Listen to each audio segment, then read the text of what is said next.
Hello friends, അസ്സലാമു അലൈക്കും. എന്താണ് വിശേഷങ്ങൾ എല്ലാവരും സുഖമായിരിക്കുന്നു. അപ്പോൾ ഇന്ന് നമ്മൾ കിച്ചണിലേക്കുള്ള പലചരക്ക് സാധനങ്ങളെല്ലാം വന്നിട്ടുണ്ട് കേട്ടോ. ഞാൻ പോയില്ല, ഇന്നെല്ലാം കടയിൽ നിന്ന് കൊടുത്തു വിട്ടതാണ്. അപ്പോൾ എല്ലാ സാധനങ്ങളും വണ്ടിയിൽ കൊണ്ടുവന്ന് ഇറക്കി കൊണ്ടുവന്നു. അപ്പോൾ അത് സാധനങ്ങളൊക്കെ ഉണ്ടോ, അത് പഞ്ചസാര, പരിപ്പ്, അതുപോലെ ഉഴുന്ന് പരിപ്പ്, മൈദമാവ്, പിന്നെ കടല, പിന്നെ ഓയിൽ കണ്ടോ, ഒരു ബോക്സ് നമ്മുടെ രുചി ഗോൾഡ്, പിന്നെ പുട്ടുപൊടി, പിന്നെ എല്ലാ ഐറ്റംസും ഉണ്ട് കേട്ടോ. ഒന്നൊന്നുമില്ല, എല്ലാ ഐറ്റംസും ഉണ്ട്. നല്ല നിറവറിൻ്റെ നമ്പർ 1 പുട്ടുപൊടി കേട്ടോ, നമ്പർ 1 പുട്ടുപൊടി. പിന്നെ ബോക്സ്, പിന്നെ അച്ചാർ കണ്ട, ഒരു ബോട്ടിൽ അച്ചാർ ഒരു ബോട്ടിൽ. അതുപോലെ വൻപയർ, ചെറുപയർ, പിന്നെ പൊട്ടുകടല, പിന്നെ കടുക്, ഉലുവ, ചായപ്പൊടി, മഞ്ഞൾപ്പൊടി, സോപ്പ് പൊടി, മല്ലിപ്പൊടി, ഹാർപ്പിക്ക്, മുളക് പൊടി, മഞ്ഞൾപ്പൊടി എല്ലാം ഉണ്ട് കേട്ടോ. അതായത് നമ്മൾ ഒരു 2 ആഴ്ചക്കുള്ള സാധനങ്ങളെല്ലാം എത്തി. 2 ആഴ്ചക്കല്ല, 2-3 ആഴ്ച എത്തും കേട്ടോ. ഉള്ള സാധനങ്ങളൊക്കെ നമ്മൾക്ക് എത്തിയിട്ടുണ്ട്. എല്ലാം നമ്മൾ വിളിച്ച് പറഞ്ഞപ്പോൾ എല്ലാം നമ്മൾക്ക് ഇവിടെ അവർ കൊണ്ട് എത്തിച്ചതാണ്. അല്ലെങ്കിൽ ഞാൻ ഇടയിൽ എപ്പോഴെങ്കിലും പോകുമ്പോൾ പോകാറില്ല. ഇപ്പോൾ കടയിൽ നിന്ന് അവരെന്നെ കയറ്റി വിടുകയാണ്, ഇങ്ങോട്ട് വണ്ടി കയറ്റി വിടുകയാണ്. അപ്പോൾ എല്ലാ സാധനങ്ങളും നമ്മൾക്ക് എത്തിയിട്ടുണ്ട്. അപ്പോൾ നമ്മൾക്ക് അതൊക്കെ അവിടെ ഇരിക്കട്ടെ. അപ്പോൾ നമുക്ക് കറി വയ്ക്കാം. അതിനായിട്ട് നമ്മൾ ഇപ്പോൾ കുട്ടികൾക്ക് ഫുഡ് ഉണ്ടാക്കേണ്ട സമയമായല്ലോ. ഇപ്പോൾ കുട്ടികൾക്ക് ഫുഡ് ഉണ്ടാക്കണ്ടേ. അപ്പോൾ അതിനായിട്ട് ഞാൻ ചട്ടി വെച്ചിരിക്കുകയാണ്. ചട്ടി വെച്ചു, എണ്ണ ഒഴിച്ചു. അതിലോട്ട് നമ്മൾ ഇച്ചിരി ഉലുവ, കടുക്, അതുപോലെ കരിവേപ്പില എല്ലാം ഇട്ട് നല്ല പോലെ നമ്മൾ സബോള എല്ലാം ഇട്ട് നല്ലപോലെ വാട്ടുകയാണ് കേട്ടോ. നല്ലപോലെ വഴറ്റിയെടുക്കുകയാണേ. നല്ല പോലെ വഴന്ന് വരട്ടെ കേട്ടോ. നല്ലപോലെ വഴന്ന് വരട്ടെ. അപ്പോൾ നമുക്ക് സാധനങ്ങളെല്ലാം ഒതുക്കി വയ്ക്കുകയും വേണം. അതിപ്പോൾ നമ്മൾക്ക് ഫുഡ് ഉണ്ടാക്കി കുട്ടികളും കഴിച്ചോ ഒരു സമാധാനമൊക്കെ മെല്ലെ ചെയ്യാം. അപ്പോൾ ഇതാ നമ്മൾ കണ്ടോ, നമ്മൾ പടുവെള്ളമാണ് കേട്ടോ. നമ്മൾ പടുവെള്ളത്തിൽ തന്നെയാണ് പച്ചമുളകും അതുപോലെ കുറച്ച് ഉള്ളി, സബോള എല്ലാം മുറിച്ച്, പച്ചമുളകെല്ലാം അതിൽ തന്നെ മുറിച്ചിട്ടിരിക്കുകയാണ് കേട്ടോ.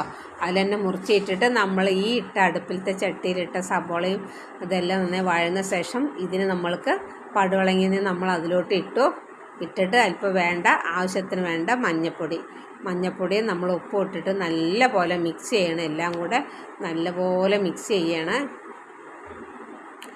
അപ്പം അങ്ങനെ തോരൻ അടുപ്പത്തുണ്ട്. അടുപ്പത്തായി. അപ്പോൾ ഇഡ്ഡലിയും നമ്മൾക്ക് കാലത്ത് സാമ്പാറാണ് കേട്ടോ ഇന്നത്തെ ബ്രേക്ക്ഫാസ്റ്റ്. ഇഡ്ഡലി, സാമ്പാർ, ചട്നി ഉണ്ടോ, എല്ലാം ആയിട്ടുണ്ട്. കുട്ടികൾക്ക് കഴിക്കാൻ ബ്രേക്ക്ഫാസ്റ്റ് അടിപൊളി ഇഡ്ഡലിയാണ് കേട്ടോ. നല്ല സ്മൂത്തായ ഇഡ്ഡലിയാണ്. അതുപോലെ സാമ്പാറും അതെ, ചട്നിയും. അപ്പോൾ പടുവളങ്ങ നമുക്ക് തോരനായാൽ നോക്കാം. ഞാൻ ഇപ്പോൾ വെറുതെ പറയല്ല കേട്ടോ. ഞാൻ ഉണ്ടാക്കുന്ന ഫുഡൊക്കെ കുട്ടികൾക്ക് നല്ല ഇഷ്ടമാണ് കേട്ടോ. അപ്പോൾ നമ്മൾക്ക് ഉച്ചയ്ക്കുള്ള മീനാണത്. ഉച്ചയ്ക്കല്ല, സോറി, രാത്രിക്കുള്ള കറി വയ്ക്കാനുള്ള മീൻ വാങ്ങിച്ച് വെച്ചിരിക്കുകയാണ് കണ്ടോ. അപ്പോൾ അയില മീനാണ് കേട്ടോ ഞാൻ വാങ്ങിച്ചിരിക്കുന്നത്. അത് പൊരിക്കാനായിട്ടാണ് നമ്മൾ എടുക്കുന്നത്. പൊരിക്കാനും പിന്നെ ഒരു മുളക് കറിക്ക് കേട്ടോ. എനിക്ക് മുളക് കറി ഭയങ്കര ഇഷ്ടമാണ്. അപ്പോൾ അതിനായിട്ട് 4 എണ്ണം അതിനു വേണ്ടി നമ്മൾ മാറ്റി വെച്ചു. ബാക്കിയാണ് നമ്മൾ പൊരിക്കാനായിട്ട് കുട്ടികൾക്കും നമുക്കായാലും പൊരിക്കാം. അത് മുറിച്ചിടുന്നതാണ്. ഈ മുറിച്ചിടുന്ന മീൻ നമ്മൾ മുളക് കറി വയ്ക്കാനായിട്ടാണ്. ബാക്കിയുള്ളത് നമ്മൾ മുളക്, ഉപ്പും മുളകെല്ലാം പുരട്ടി നമ്മൾക്ക് കുട്ടികൾക്കും ഞങ്ങൾക്കും പൊരിക്കാൻ വേണ്ടി വയ്ക്കും. മനസ്സിലായോ? അപ്പോൾ നല്ല പോലെ ക്ലീൻ ചെയ്തെടുക്കട്ടെ. അപ്പോൾ നമ്മൾ മീൻ എപ്പോൾ നേരാക്കണം, അതിൻ്റെ ഉള്ളിൽ കറുപ്പുണ്ടാകും. അതൊക്കെ നമ്മളിങ്ങനെ ചുരണ്ടിയിട്ട് തന്നെ എടുക്കണം. കത്തി കൊണ്ട് നല്ലപോലെ ചുരണ്ടി നല്ലപോലെ ഉള്ളിലത്തെ മുള്ളൊക്കെ കളഞ്ഞ് നീറ്റാക്കി എടുത്തിട്ടുണ്ട്. നല്ല ക്ലീനാക്കി എടുത്തിട്ടുണ്ട് മീൻ. അപ്പോൾ അതിലേക്കുള്ള മസാലയാണ് മുളക് പൊടി, മഞ്ഞൾപ്പൊടി, അതുപോലെ തന്നെ ഉപ്പ്, ഇച്ചിരി കുരുമുളക് എല്ലാം കൂടി ഇട്ട് നല്ല പോലെ മിക്സ് ചെയ്യുക കേട്ടോ. നല്ല പോലെ മിക്സ് ചെയ്തിട്ട് മീനിലിട്ട് നല്ല പോലെ പുരട്ടിയെടുക്കുകയാണ്. അപ്പം നമ്മൾ നല്ലപോലെ മസാലയൊക്കെ നല്ലപോലെ തിരുമ്പി അങ്ങോട്ട് പുരട്ടി 1 മണിക്കൂർ കഴിഞ്ഞ ശേഷം നമ്മൾ നമുക്ക് പൊരിച്ചാൽ മതി. അതങ്ങനെ മസാല പുരട്ടിയിട്ട് നമുക്ക് ഫ്രിഡ്ജിൽ വെക്കാം. ഓക്കെ, അപ്പോൾ തന്നെ നല്ലപോലെ മസാലയെല്ലാം അതിലോട്ട് പിടിക്കും. അപ്പോൾ ഇത് കറി വെക്കാനുള്ളതാണ്. കണ്ടോ, അതിനുള്ള സബോളയും പച്ചമുളക് കരിവേപ്പിലൊക്കെയാണ് വെച്ചിരിക്കുന്നത്. അല്പം പുളി ഇട്ടോ, കോൽപ്പുളിയും സബോളയും പച്ചമുളക് കരിവേപ്പില. അപ്പോൾ ചെറിയുള്ളി ഉണ്ട് കേട്ടോ, ചെറിയുള്ളി സബോള പച്ചമുളക് വേപ്പിലയൊക്കെ മുറിച്ച് വെച്ച് ഒരു തക്കാളി എടുത്തിട്ടുണ്ട്. അപ്പോൾ നമ്മൾ അതിനായിട്ട് വീണ്ടും ഒരു ചട്ടി വെച്ചിരിക്കുകയാണ്. അതിലോട്ട് വെളിച്ചെണ്ണ ഒഴിച്ച് ഇച്ചിരി കടുകും ഇട്ട് അതിലോട്ട് നമ്മൾ ചെറിയുള്ളിയാണ് ഇട്ടിരിക്കുന്നത്. ചെറിയുള്ളി ഇട്ട് നല്ലപോലെ മൂപ്പിക്കുകയാണ് കേട്ടോ. ചെറിയുള്ളിട്ട് നല്ലപോലെ വേപ്പില പച്ചമുളക് സബോള എല്ലാം കൂടി ഇട്ട് നല്ലപോലെ ഒരു വഴന്ന് വരുന്ന സമയത്ത് തക്കാളി അതിലോട്ട് കൊട്ടുകയാണ്. തക്കാളി കൊട്ടി വീണ്ടും നമ്മൾ നല്ലപോലെ വഴറ്റിയെടുക്കുക കേട്ടോ. നല്ലപോലെ വഴറ്റിയെടുക്കുക. പ്ലക്കർ കൊണ്ട് പിടിച്ചിരിക്കുകയാണ്, കാരണം ചട്ടി ചിലപ്പോൾ നീങ്ങിയാലോ എന്നുള്ളത് കൊണ്ടാണ് കേട്ടോ. അപ്പോൾ അതിലോട്ട് നമ്മൾ മുളക് പൊടി ഇടുകയാണ്. അല്പം മുളക് പൊടി, അല്പം മഞ്ഞൾപ്പൊടി, മഞ്ഞൾപ്പൊടി, അല്പം മല്ലിപ്പൊടി എല്ലാം കൂടെ ഇട്ട് നല്ലപോലെ മിക്സ് ചെയ്യുക കേട്ടോ.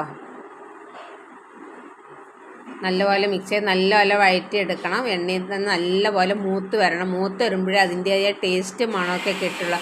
നമ്മളെന്ത് പൊടി ഇടുകയാണെങ്കിലും നല്ലപോലെ എണ്ണയിൽ വഴന്ന് വരുമ്പോഴാണ് അത് നല്ലപോലെ എണ്ണയിൽ കിടന്ന് മൂക്കുന്ന സമയത്താണ് അതിന് പ്രത്യേക ഒരു ടേസ്റ്റ് വരിക. ഉണ്ടോ? അപ്പോൾ എന്നിട്ട് നമ്മൾ കോൽപ്പുളിയാണ് അതിൽ പിഴിഞ്ഞൊഴിക്കുന്നത്. അപ്പോൾ ഒന്ന് ഞാൻ കുടംപുളി എടുത്തില്ല കേട്ടോ. ഞങ്ങൾ പാലക്കാട്ടുകാർക്ക് പ്രത്യേകിച്ച് കുടംപുളി ഭയങ്കര ഇഷ്ടം. അല്ല, കുടംപുളി ഇഷ്ടമല്ല, കോൽപ്പുളി ഞങ്ങൾക്ക് ഇഷ്ടം. പ്രത്യേകിച്ച് എനിക്ക് കോൽപ്പുളിയാണ് ഇഷ്ടം. പിന്നെ ഇവിടെ തൃശ്ശൂർ കുറേ വർഷങ്ങളായതുകൊണ്ട് ഇങ്ങനെ കുടംപുളി ഇട്ട് വെച്ചത് ശീലമായി. കാരണം കുട്ടികൾക്ക് കുടംപുളി ഇഷ്ടം, കുട്ടികൾക്ക് കോൽപ്പുളി ഇഷ്ടമല്ല. ഇപ്പോൾ പാലക്കാട്ടിലെ കുട്ടികളില്ല. അപ്പോൾ പിന്നെ നമ്മുടെ ഇവിടുത്തെ മക്കൾക്കൊക്കെ കുടംപുളിയാണ് ഇഷ്ടം. എനിക്കാണെങ്കിൽ കോൽപ്പുളി ഭയങ്കര ഇഷ്ടമാണ്. അപ്പോൾ അതാണ് ഞാൻ കോൽപ്പുളി ഒഴിച്ചത്. കുറച്ച് കോൽപ്പുളി ഒഴിച്ച് അതിലോട്ട് നമ്മൾ എടുത്ത് വെച്ച 2-3 മീൻ മുറിച്ചത് നമ്മൾ അതിലോട്ട് ഇടണം. ഇട്ട് നല്ലപോലെ തിളച്ച് വരുന്ന സമയത്ത് നമ്മൾ വീണ്ടും ഇതിൻ്റെ മേലോട്ട് വെളിച്ചെണ്ണ പകർത്തുകയാണ് കേട്ടോ. കുറച്ചുകൂടെ പച്ച വെളിച്ചെണ്ണ ഒഴിച്ചിട്ടാണ് നമ്മൾ അടുപ്പ് ഓഫ് ചെയ്യുന്നത്. അങ്ങനെ ഇത് മീൻ വറ്റിച്ചതാണ് കേട്ടോ, അയില മീൻ വറ്റിച്ചത് കണ്ടോ.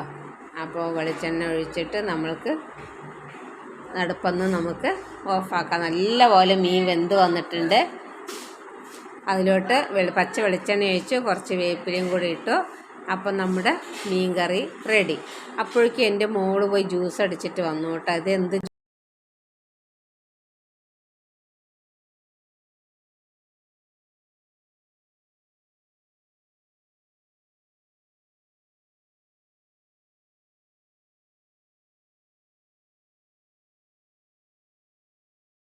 അപ്പോൾ അങ്ങനെ അതിൻ്റെ ഇടയിൽ ഞങ്ങൾ ഓരോ ജ്യൂസൊക്കെ കുടിച്ചു. ഇത് രാത്രിക്കുള്ള കറിയാണ് കേട്ടോ. രസം, മീൻ പൊരിച്ചത് കണ്ട, അയില മീൻ വെച്ച് അടിപൊളി മസാലയൊക്കെ പിടിച്ച് സൂപ്പറായിട്ടുണ്ട്. ബീട്രൂട്ട് തോരനും മസാലയൊക്കെ പിടിച്ച് നമ്മളൊരു 1-2 മണിക്കൂർ ഫ്രിഡ്ജിൽ കൂടി വെച്ച് കഴിഞ്ഞാൽ അടിപൊളി ടേസ്റ്റാണ്.